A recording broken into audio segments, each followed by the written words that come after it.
Hello, welcome to Shad Life. This is going to be the first video in a two-part video series. What I want to do here is show you the two ways that I will build a wheel. So what's happening here, you'll notice that I have my DJ bike back here and I want to put black rims on it. For the rear, I'm going to keep the same hub. So I'm going to show you my trick on how I can switch over the black rim without having to completely rebuild the wheel from scratch. So that's going to be this first video, right? And then my next video is I want to replace my front hub. I got a Surly 100 millimeter wide disc hub, bolt-on, that can replace this non-disc hub that I have on here, because I do have the ability to put a front brake on here, which I may do at some point. Right now I don't have one, but I might put one on. And then I have a new black rim for this wheel. The rims are right here. So basically the rims are the exact same rims that are on here. They're Velocity Blunt 35, wider rims. I love them for dirt jumping. Always had good luck with these rims. I'm stoked they still make them. But yeah, and they're light, which I also like. So for the other video, I'm going to show you how to build a complete wheel from scratch. Because I have to take all the spokes out and fully disassemble that wheel to do this wheel. I can use the same spokes because the flanges are almost identical in size, and the little bit more narrowness from the disc isn't going to change the spoke length enough for it to matter. So there you have it. Let's get into how I change over just the rim on a wheel. Because that's pretty cool and can be pretty quick and easy. This would be something you do like if you ding a rim or damage your rim and you just need to put a new rim on, you can use this technique. So let's get into it. Okay, so I have this off, I have the tire off, I have the rim strip out of there and everything. So it's ready to be switched over. I haven't really cleaned the hub and stuff, but I'm not going to really get better access at this with this method, so I'll just clean it with a little brush or something afterwards. But the first phase of this method is to loosen all the spokes. Now when you do this, you don't want to just go and loosen each one a whole bunch. You want to go about a half a turn for each one around the rim and just keep doing that a few times until you get the wheel all wobbly and loose. You're doing that because if you just start loosening one spoke at a time and just go all the way loose with it, you'll bend the rim back and forth. I mean, granted, if the rim is damaged and you don't care about it, fine, but it actually makes it easier to do this method that I'm going to talk about if you just gradually loosen each spoke until you get the wheel all loose and wobbly. And at this phase, you don't want to completely disconnect the spokes yet. You just want to get them loose so the wheel's nice and wobbly. So I'm going to do that, and then I'll show you the next step. I always start where the valve hole is, and I'm just going to go half a turn for each one, and just keep doing that all the way around the rim, and I'll probably have to go around it like 4 or 5 times, loosening each spoke. And the reason I start at that valve hole is because it always, and then if you drop the tool right in the middle, it kind of sucks because kind of ruins your rhythm. But you just keep going, and the reason you start at the valve hole is you always have a point of reference. You always know that's where you started. And I just get in the habit of doing that all the time for all my wheel build kind of stuff. Is the valve hole is my starting point or point of reference. Now I have them pretty loose, and I have this tool called a nipple driver. Make your jokes in the comments if you want to. There's a newer kind of a hex drive, or not hex, Torx driver tool and spoke nipples that I'm very interested in. I'll probably start going that route for my next wheel build. But the idea here is I just want to get these loose without completely disconnecting the nipple from the spoke just yet. I can definitely see that this is needed to be taken apart and cleaned, and I'm gonna put new spoke nipples. I'm gonna keep the same spokes but put new spoke nipples on. For one, I'm gonna go to aluminum spoke nipples. Well, now I can just start loosening them with my hands. That makes it easy. Just back these out as much as I can. The idea is I want this rim to be super flimsy on there. There's a reason for that. You'll find out in a second. Now, this is super flimsy. That's right where I want it. So my next step is going to be to take this rim, line up where the valve hole is, right there, and then I'm going to tape these two rims together like that.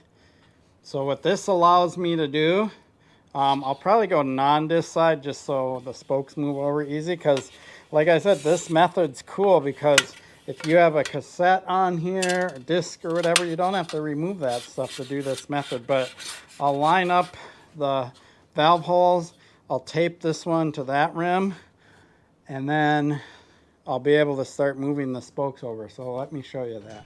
So there you go. You don't have to go super crazy with the tape. Any kind of basic way of connecting the rims. You could use rope if you wanted, bands, whatever you want to use to hold the two rims together. I like this, like, as this painter's tape or whatever, because it comes off super easy. It's not super adhesive and it doesn't leave any residue on the rims or anything like that. So that's why I like to use that. So once you have these taped together, you might be able to figure out where I'm going with this. But basically, I just find it's easier if you start with the spokes that are on the outside of the other spokes, right? And I find my reference point, which is going to be right here, which is my valve hole, right? And I'll start with this first spoke, and I'll just take the nipple all the way out. One of the challenges, and this is reality with these kind of, grab this tool, with double wall rims, is the nipples tend to want to get caught inside the rim, and that's kind of annoying. So I'll just take this nipple all the way out. We'll see, right? And then this is where those new style nipples will come in handy. And also having the spokes loose enough to where I can push the spoke up and get the nipple actually out helps. And then I'll just move this spoke over to, without scratching up the rim,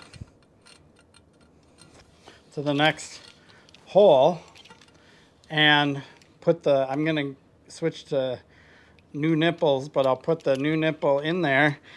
These spokes already have some lubricant on them from when I built this originally, so I'm not going to worry about spoke prep or putting any kind of lubricant on there.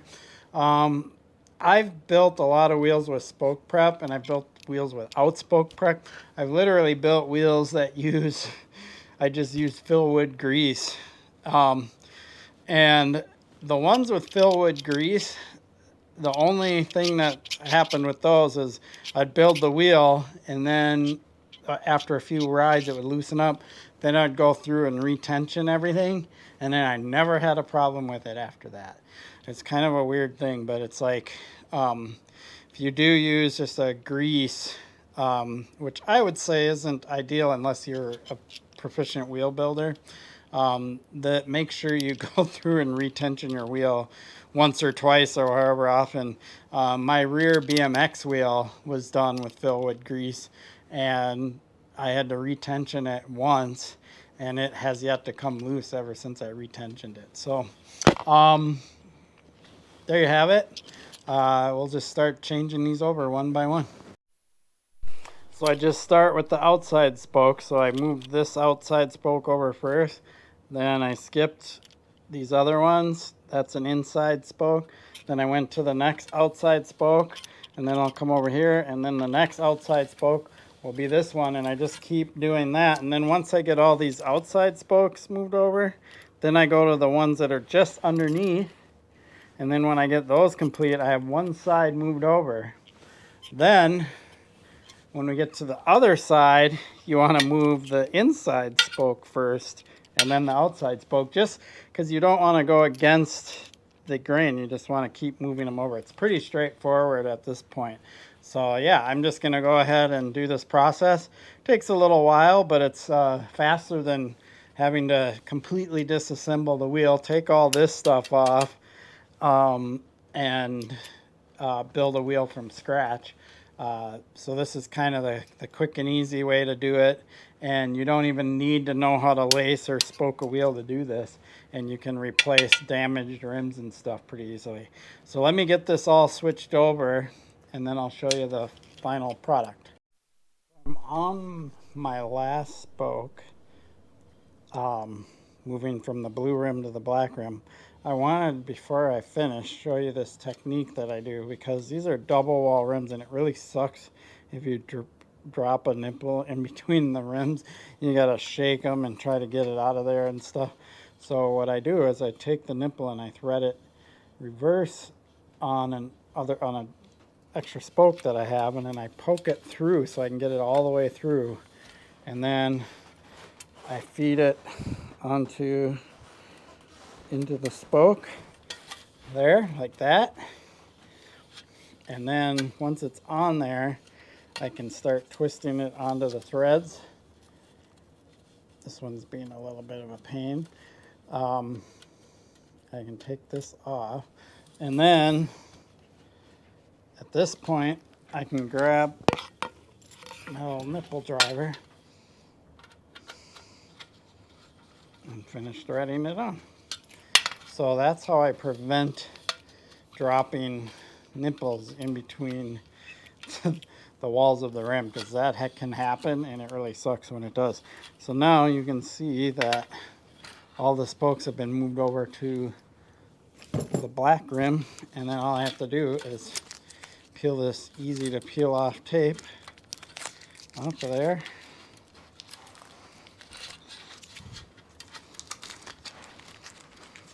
That's why I like using this tape, is it just easily rips off.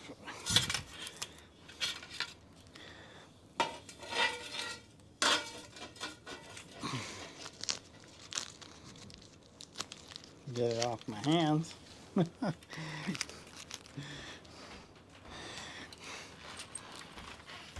There we go. A built wheel. Now I just throw it in the truing stand and true it up. Truing the wheel will be in another video. I just wanted to show you this bit, and it's pretty cool, pretty easy way to swap rims over, as long as you're okay with keeping the same spokes, same hub, everything else. I didn't have to remove the disc, and again, this is single speed, so it's no big deal, but if you had a big cassette here, you can't get the spokes out of the hub, so you don't have to remove the spokes with this method. Pretty slick. I like this method. Used to do it all the time in the BMX days, back when we would just wreck rims all the time, trying big tricks or gaps, and you ding it, you wreck your rim, and then you just go get a new rim and tape them together, move it over, tighten them up, good to go. So there you have it. Next video will be doing a complete wheel build when I do the front one, because I got to move over to that Surly hub, so that'll be like from scratch. That video will be pretty cool, and then I'll do a video on truing up wheels. Appreciate your support for my channel. Please like and subscribe. Peace.